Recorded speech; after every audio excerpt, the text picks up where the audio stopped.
Mr. Hanley back with you. Hi, I got a little haircut trim since I've seen you last. I apologize. In my last video, apparently there's a 10-minute limit on the free version of Bandicam. So I'm back, and I know I left a lot of my students hanging, so my apologies. What I meant to show you is that inside your nested for loops, after you make your new grid layout according to whatever size number of buttons you want, you need to go ahead and add an action listener to each of the buttons. Add action listener this essentially means this frame will now respond to any events that are created when someone clicks on the button. Set the size of the button to whatever size you desire. Add the button to the panel and you... Wait a minute, hold on. Okay, I'm back with you. Sorry about that. We have adding to the panel, the button, individual buttons, and then validate is what you need if sometimes even they add things to a form, they don't show up, so validate makes them show up. In terms of your action perform method, you do need to make sure you check every single button in your array and see if it matches the get source of the event. The action event will tell you which button was pressed, and then we can change the background color to red, for example. Let's run this thing and see if it works.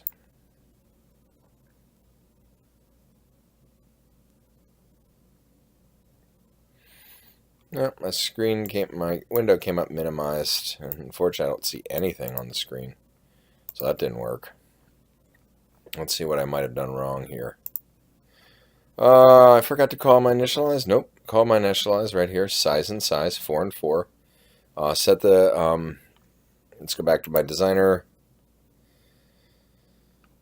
We have my frame. Okay. The layout of the frame was supposed to be null.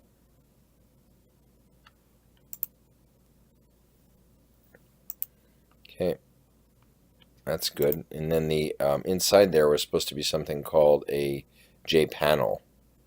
And the panel was supposed to be a game panel. Okay, and the game panel is kind of in a weird spot. I don't know why it ended up down there. I certainly didn't want it to be in that location. Oof. So I guess maybe the fact that I'm making the new game panel, probably need to make sure that I pay attention to what the dimensions are of the game panel if I'm going to make it. Set bounds 50, 70, 670, 530. That might really be important to me. Okay. Also might need this command to add the game panel to the content pane, but I don't think I do. Let's go back up. Yeah, see, I made the new game panel. I don't think it knew. Not sure it knew where it was supposed to be inside the window.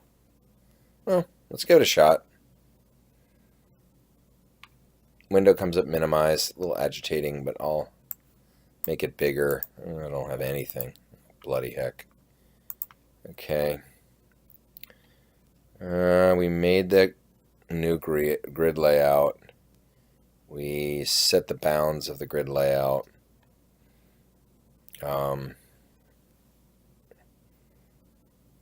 We did the right sizes because we know we're doing 4x4.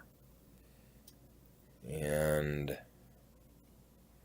I just decided he wasn't going to show up. It's so disappointing. I'm not sure why. No, man. I guess. Oh, maybe we got this as an issue too. We never did really. Boy, I usually don't have to do this.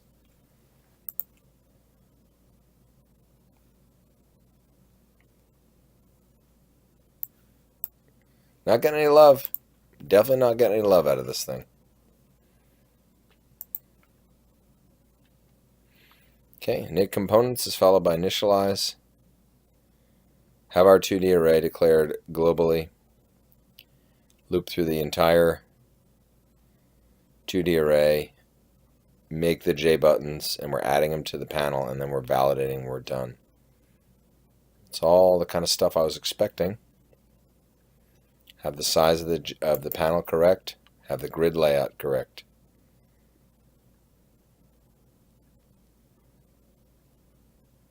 Okay. Okay, back with you. Oops. Guys, quiet down. Okay. Say hi to Coco. Coco's here. Coco, say hi to the... Coco. Say hi to everybody. Okay. Coco's here. She's getting worked up. I had to comment out these comments, these commands. Don't know why he doesn't like it when I remake the J panel, but he wasn't. I did go to the designer. I set the layout on my window to grid layout. When I did that, I did say it. I set it to a 4x4 with a 10 gap, 10 horizontal, 10 by vertical. Now, I was kind of hoping I could change it on the fly. We run it, and you see that although it comes up minimized, you have the 4x4, and now we click. That particular row and column is going to be, I set it just to make it red. To write your game, matching game, of course, you're going to need some global variables to keep track of the initial row and column that was clicked. Okay. First row, first column, because we want to know, which tile was clicked, and we need second row, second column if there's going to be two different. If there's going to be two different clicks, and you also need a Boolean to know if it's the first click. Okay, if the first click, we're just sort of in the first click, we're sort of uncovering one of the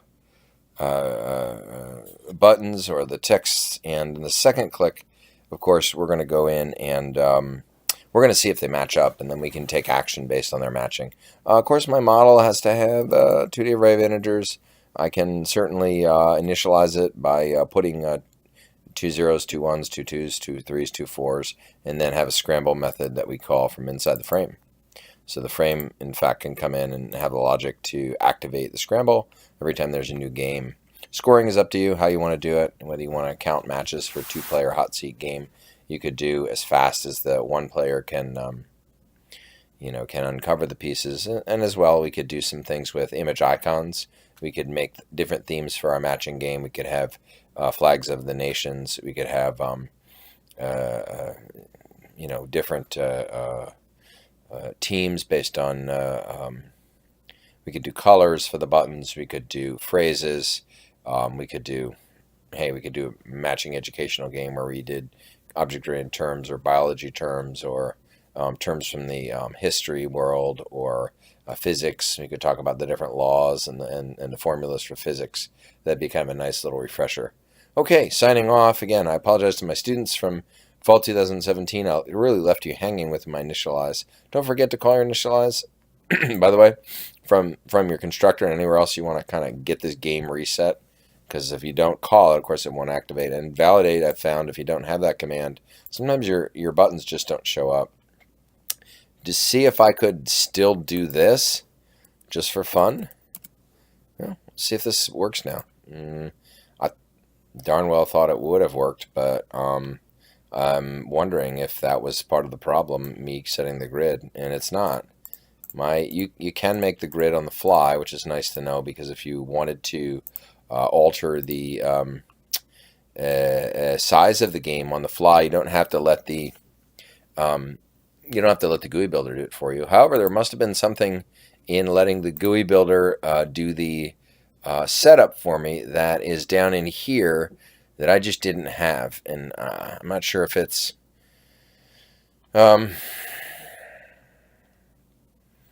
gosh, it doesn't look like there's anything that I was missing in terms of the GUI builder, but I don't know. The way I did it was set the grid layout in the GUI builder.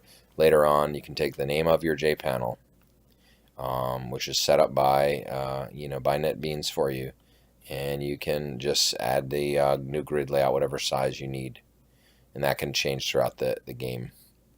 I suppose if you're going to go 5x5, you could have one button that's the bonus button. That's the oddball button that doesn't go. Excuse me. Sorry, I hate doing that in the videos. The 5x5 would mean the bonus button, which is the one extra button, might double your score, or it might be like the question of the day or something. I'm running out of time, so signing off from Clifton Park to all my fans out there on my YouTube site. Catch you later.